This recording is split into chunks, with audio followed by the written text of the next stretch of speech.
موضوع غالباً حافظ ابن حجر نے جو کتاب لکھی ہے الاعلام، اس میں بھی انہوں نے غالباً یہی بات پہ زور دیا ہے۔ بہت اہم بات ہے، اور یہ بات ہم لوگوں کو، دیکھیے ایک بندہ دین کی طرف آتا ہے، پھر دین کی طرف ایک بندہ آیا ہے، تھوڑا سا اس کو دین کا شوق ہوا ہے، اس کا مطلب یہ کہاں سے ہو گیا کہ وہ عالم دین ہو گیا، مفتی اعظم بن گیا وہ؟ اب اس نے ہر سوال کا جواب دینا ہے، پتہ ہو تب بھی دینا ہے، نہ پتہ ہو پھر بھی دینا ہے۔ نہیں میں نہیں دوں گا تو پھر لوگ جو ہے نا وہ میرے بارے میں کیا گمان کریں گے، لوگ کہیں گے میں نے پوچھا تھا تو اس نے جواب ہی نہیں دیا۔ امام مالک کے پاس ایک شخص آیا اندلس سے، لمبا سفر کر کے، 40 سوال کرتا ہے امام صاحب سے، امام صاحب 4 کا جواب دیتے ہیں، 36 کا جواب نہیں دیتے۔ وہ کہتا ہے امام صاحب میں بڑا خرچہ کر کے آیا ہوں، بڑی آپ کی شہرت سن کے آیا ہوں۔ امام صاحب کہتے ہیں جاؤ جا کے چوک میں بتاؤ لوگوں کو کہ میں نے مالک سے 40 سوال پوچھے ہیں، انہوں نے 4 کا جواب دیا، باقی جواب ان کو نہیں آتے، لوگوں میں جا کے اعلان کر دو۔ یہ اللہ کا ڈر اور یہ اللہ کا تقویٰ تھا ہمارے ائمہ کرام میں۔ امام مالک کے بارے میں آتا ہے جب تک 70 علماء نے انہیں نہیں کہا کہ آپ فتویٰ دے سکتے ہیں، اس وقت تک وہ لوگوں کو سوال کا جواب نہیں دیتے تھے۔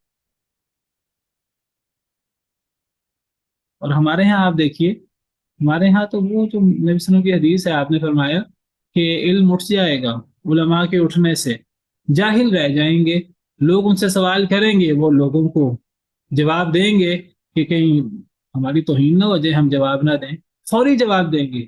آج تو ایسے ایسے مفتی ہیں وہ کہتے ہیں کہ جی ہم تو فی البدیہہ جواب دیتے ہیں۔ انجینئر علی مرزا اور اس ٹائپ لوگ کہتے ہیں ہم فی البدیہہ جواب دیتے ہیں، آپ ہم تو لائیو مجلس کریں گے، آپ ہم سے جو سوال کریں ہم جواب دیں گے۔ تو اتنا بڑا جگرا اور اتنا بڑا دعویٰ ایک انسان کیسے کر سکتا ہے؟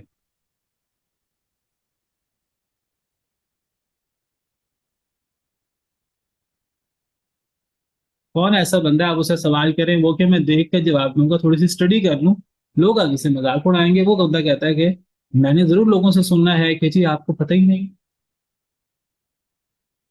میری توہین ہو جائے گی۔ کوئی بندہ پھر غلط جواب دیتا ہے، پھر لا علمی میں جواب دیتا ہے، اور ہم جواب دے رہے ہیں اللہ کی طرف سے، قل اللہ یفتیکم فی الکلالہ۔ نبی صلی اللہ علیہ وسلم سے سوال ہوتا ہے اور نبی صلی اللہ علیہ وسلم خاموش رہتے ہیں آگے سے، وہ پھر پوچھتا ہے آپ خاموش رہتے ہیں، پھر پوچھتا ہے آپ خاموش رہتے ہیں آگے سے۔ آپ وحی کا انتظار کر رہے ہیں، نبی وحی کا انتظار کر رہے ہیں، ہم انتظار نہیں کر سکتے کتاب دیکھنے کا، کسی سے پوچھنے کا، چلو استاد صاحب سے، کسی استاد سے، کسی دوسرے سے ہم رجوع کر لیں۔ میں بات کر رہا ہوں میری اور آپ لوگوں کی، اپنی بات کر رہا ہوں۔ ہم جو مسند پہ بیٹھ جاتے ہیں، دیندار بن جاتے ہیں، داڑھی رکھ لیتے ہیں، حجاب کرنا شروع کر دیتی ہیں عورتیں، اب لوگ سمجھتے ہیں کہ جی ہمارے لیے یہی مفتی ہے۔ تو بس یہ اب آپ ذہن میں رکھیے کہ آپ نے جو بھی لوگوں کو بتانا ہے وہ آپ نے اللہ کا فتویٰ بتانا ہے، اور اب آپ دیکھیے کس ذمہ داری کے ساتھ بتانا ہے۔ لا ادری نصف العلم یاد رکھیے، آپ جس دن کہہ دیں گے نا کسی کے سامنے مجھے علم نہیں ہے، تو پتہ لگ جائے گا آدھا علم آپ کے پاس تو آ گیا ہے کم از کم، اللہ کا ڈر تو آ گیا ہے نا، اور یہ علم کی بنیاد ہے۔ اور جو بندہ کہتا ہے میں ہر مسئلہ بتا سکتا ہوں، اسے بڑا جاہل کوئی نہیں، فی البدیہہ جو ہر مسئلہ بتا سکتا ہے۔ قل اللہ یفتیکم فی الکلالہ، کہہ دیجیے اللہ تمہیں فتویٰ دیتا ہے کلالہ کے بارے میں۔ ان امرؤ ہلک لیس له ولد وله اخت فلها نصف ما ترک۔ اب یہ تفصیل ہے، اگر کوئی شخص فوت ہو جائے، لیس له ولد، اس کی اولاد نہ ہو، وله اخت، اور اس کی بہن ہو، ایک بہن، فلها نصف ما ترک، تو اس کے لیے نصف حصہ ہے اس سے جو اس نے چھوڑا، یعنی کس کے لیے؟ اس بہن کے لیے نصف حصہ ہے کل اس ترکے کا جو اس مرنے والے نے چھوڑا۔ مرنے والا کون ہے؟ وہ لڑکا ہے، وہ بھائی ہے اس بہن کا، وہ مرد ہے۔ امرؤن، اگر کوئی مرد ہلاک ہو جائے، اب یہ مورث ہے، یہ میت ہے، مرد جس کی اولاد نہ ہو، یہاں صرف اولاد کی بات ہے، بیٹا بیٹی پوتا پوتی کی، یہاں باپ دادا کی بات نہیں ہے، لیکن کلالہ میں باپ دادا بھی آتا ہے۔ آپ اس بارے میں تفصیل پڑھیں، صحابہ کرام کے اقوال پڑھیں، تفسیر ابن کثیر پڑھیں، دیگر تفسیریں پڑھیں، انہوں نے صراحت سے لکھا ہے کہ یہاں باپ دادا بھی آئے گا دیگر نصوص کو مد نظر رکھتے ہوئے. جیسے ہم نے وہ وصیت کے بارے میں پڑھا اور دین کے بارے میں پڑھا. وصیت پہلے ہے، دین بعد میں ہے. ہم نے کہا پہلے دین پورا ہوگا پھر وصیت، دیگر نصوص کو مد نظر رکھتے ہوئے. اسی طرح کلالہ سے مراد جس کی اولاد بیٹا بیٹی پوتا پوتی نہ ہو اور باپ دادا بھی نہ ہو. باپ دادا آ جائیں پھر بھی وہ کلالہ نہیں رہے گا. تو کوئی مرد فوت ہو جائے مورث، وہ کلالہ مرد فوت ہوا ہے اور اس کی وارث اس کی بہن ہے، اکیلی ایک بہن وارث ہے، تو اللہ تعالیٰ فرماتے ہیں کہ اس مرنے والے مرد کے کل ترکے کا نصف حصہ اس بہن کا. یہ وہی حصہ ہے جو ہم نے ایک بیٹی کا پڑھا. آگے کیا وہ یرثھا ان لم یکن لھا ولد. کون مان کرے گا، کون اس کا معنی کرے گا آپ میں سے؟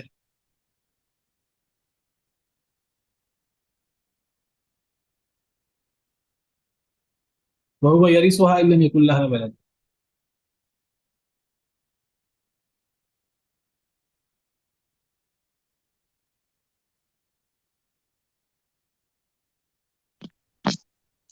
اس حال میں کہ وہ اس کی وارث ٹھہری، اس حال میں کہ نہ ہو اس کی کوئی اولاد، یعنی اختن جو مورث کی جو بہن ہے اس کی بھی آگے کوئی اولاد نہ ہو. وہو یرثھا. اب وارث کون ہے اور مورث کون ہے؟ وارث بہن ہے اور مورث جو ہے وہ جو فوت ہو. پہلے میت یا مورث مرد تھا، ان امرؤ ہلک، اور وارث کون تھی؟ بہن. وَلَهُ أُخْتٌ.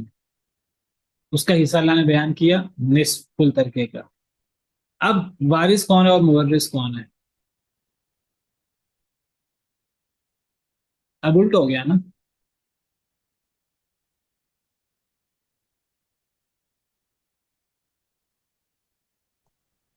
نہیں سمجھ آ گئی؟ سر اب وارث مرد ہے. جی اب جو مورث ہے نا وہ مرد ہے. مورث نہیں مرد سوری، ہے. نہیں وارث مرد بن گیا. وہو یرثھا. وہ وارث ہوگا. وارث تو اب مرد ہوا نا. وہی مرد ہو گیا اور ہاں کی ضمیر ہاں کی ضمیر لوٹ رہی ہے میت کی طرف. اب میت عورت کی عورت ہے، طرف. پیچھے سے الٹ ہوگی جی نا، ٹوٹل الٹ ہو گئی. پہلے مرد ہلاک ہوا تھا اور وارث بہن تھی، تو مرد میت سے بہن، اور اس بہن سے مراد سگی یا باپ شریک بہن ہے، تو بہن کو کل ترکے کا نصف حصہ ملا. اب وہ وارث ہے، وہ سے مراد ہوا مذکر کی ضمیر ہے. اب مرد وارث ہے ہاں اس عورت کا، یعنی اب میت پہلے مورث مرد تھا اور وارث عورت تھی، اب مورث عورت ہے، میت ہے اور وارث ہونے والا مرد ہے. یعنی اب بہن فوت ہوئی ہے اور وارث اس کا بھائی ہے، تو وہ بھائی وارث ہوگا اپنی بہن کا اگر اس کی بہن فوت ہو جائے. ان لم یکن لھا ولد. اگر اس مرنے والی بہن کی اولاد نہ ہو. اور میں وضاحت کر چکا ہوں کہ اولاد سے مراد بیٹا بیٹی پوتا پوتی نہ ہو اور باپ دادا بھی نہ ہو دیگر دلائل کی روشنی میں. یہاں سے کیا نکلا کہ سگا بھائی یا باپ شریک بھائی اس کا کیا حصہ ہوگا؟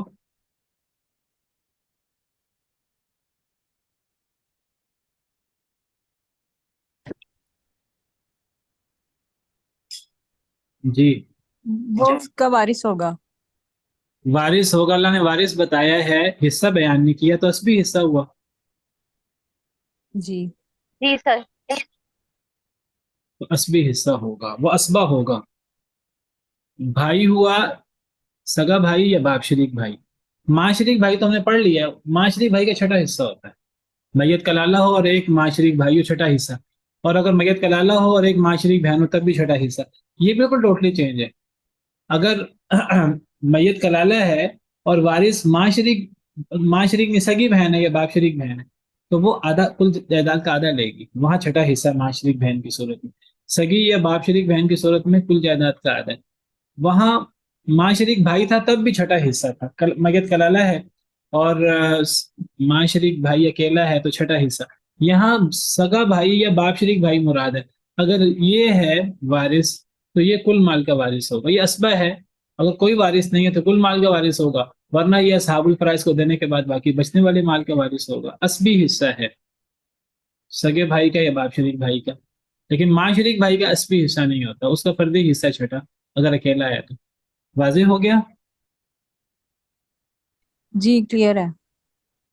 یہ وہ صورت ہے جو بیان نہیں ہوئی اولاد میں. میں نے کہا تھا اولاد میں 3 صورتیں بیان ہوئی ہیں، بیٹا بیٹی یا لڑکا لڑکی کی مشترکہ صورت، اور صرف ایک بیٹی کی، اور 2 یا 2 سے زیادہ بیٹیوں کی. لیکن یہاں بہن بھائی کی صورت میں ایک صورت مزید بیان ہوئی ہے، صرف بھائی کی صورت بھی بیان ہوئی ہے. تو وہاں اولاد میں صرف بیٹے کی صورت بیان نہیں ہوئی تھی، تو یہاں سے وہ ہم بیٹے والی صورت نکال سکتے ہیں. تو بیٹا ہو اکیلا وہ بھی کل مال کا وارث ہوتا ہے، ایک بیٹا ہو یا زیادہ بیٹے ہیں، کیونکہ یہ حصے ایک جیسے ہیں. یہ دوسری صورت بیان ہو گئی کہ صرف جی سر وہ اسبا میں سے ہوگا؟ اسبا ہوگا نا، سگا بھائی یا باپ شریک بھائی. میت کلالہ ہو تو سگا بھائی یا باپ شریک بھائی اسبا ہوگا. ٹھیک ہے. جی سر، اور جو بیٹے کی صورت ہم اس میں سے نکالیں گے وہ اسبا کھلائے گا اس کو، بیٹا جو ہے. بیٹا بھی اکیلا ہوا وہ بھی اسبا ہوگا. جی جی. اچھا جی، یہ دوسری صورت ہو گئی. اب تیسری صورت فَإِن كَانَتَا اثْنَتَيْنِ، اگر وہ دونوں ہیں 2. کانتا تثنیہ مؤنث غائب کا صیغہ ہے، 5واں صیغہ فعل ماضی کا.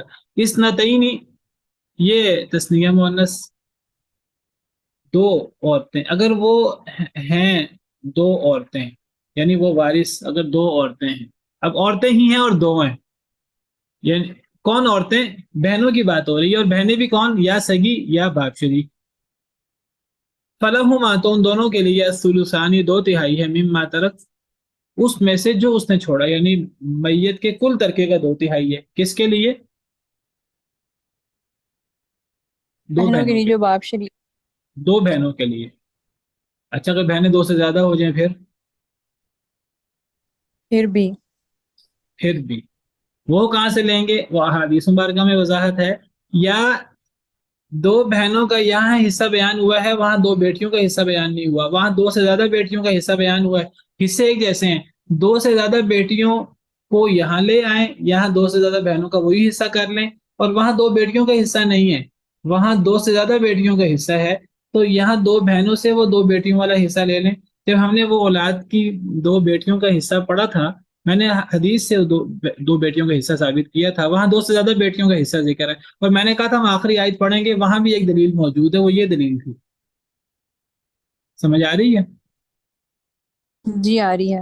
یہاں 2 بہنوں کا ذکر ہے اور 2/3 حصہ ہے، وہاں 2 سے زیادہ عورتوں کا ذکر ہے. فَإِن كُنَّ نِسَاءً فَوْقَ اثْنَتَيْنِ فَلَهُنَّ ثُلُثَا مَا تَرَكَ، وہاں 2 سے زیادہ بیٹیوں کا حصہ 2/3 بیان ہوا ہے، یہاں 2 بہنوں کا حصہ 2/3 بیان ہوا ہے. تو 2 بہنوں سے 2 بیٹیوں کے حصے پر قیاس کر لیں، اور وہاں 2 سے زیادہ بیٹیوں کو 2/3 دیا ہے، اس کو 2 سے زیادہ بہنوں پر قیاس کر لیں، کیونکہ یہ حصے ایک جیسے ہیں. اور مراد یہاں 2 سے مراد 2 سگی بہنیں ہیں یا 2 باپ شریک بہنیں ہیں، یا 2 سے زیادہ ہم مراد لے لیں گے، تو 2/3 ان کا ہوگا. یہ وہی حصہ ہے جو 2 یا 2 سے زیادہ بیٹیوں کا ہے. کلیئر ہے؟ جی سر. یہ تیسری صورت ہو گئی.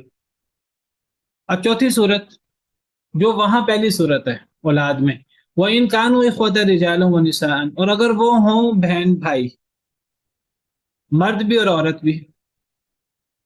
اخوہ کہتے ہیں بھائیوں کو، میں یہاں بہن بھائی کیوں مراد دے رہا ہوں اخوہ سے؟ اخوہ کہتے ہیں صرف بھائیوں کو. اخن کی جمع اخوہ، اور اختن کی جمع اخوات. یہ نہیں فرمایا ہوا ان کانوا اخوتن و اخوات، نہیں، اخوہ کہا لیکن آگے رجال و نسان کہہ دیا، تو رجالن سے پتہ لگا کہ وہ بھائی مرد بھی ہو سکتے ہیں، نسان سے پتہ لگا وہ بہنیں بھی ہو سکتی ہیں. اگر وہ بہن بھائی ہوئے مرد عورتیں، فللذکر مثل حظ، یعنی مشترکہ، فللذکر مثل حظ الانثیین، تو ایک مرد کا حصہ 2 عورتوں کے حصے کے برابر. یہ وہی حصہ ہے جو ہم نے اولاد میں پڑھا تھا اگر لڑکا لڑکی مشترکہ آ جائیں. وہاں ہم نے کہا تھا کہ وہ بیٹا بیٹی کے لیے بھی ہے، پوتا پوتی کے لیے بھی ہے. یہاں ہم کیا کہیں گے کہ یہ سگے بہن بھائی کے بارے میں بھی ہے اور باپ شریک بہن بھائی کے بارے میں بھی ہے. اگر سگا بھائی سگی بہن آ جائے تو سگا بھائی ڈبل لے گا، سگی بہن سنگل لے گی. اگر باپ شریک بھائی اور باپ شریک بہن آ جائے تب بھی یہی ہے. تو اولاد میں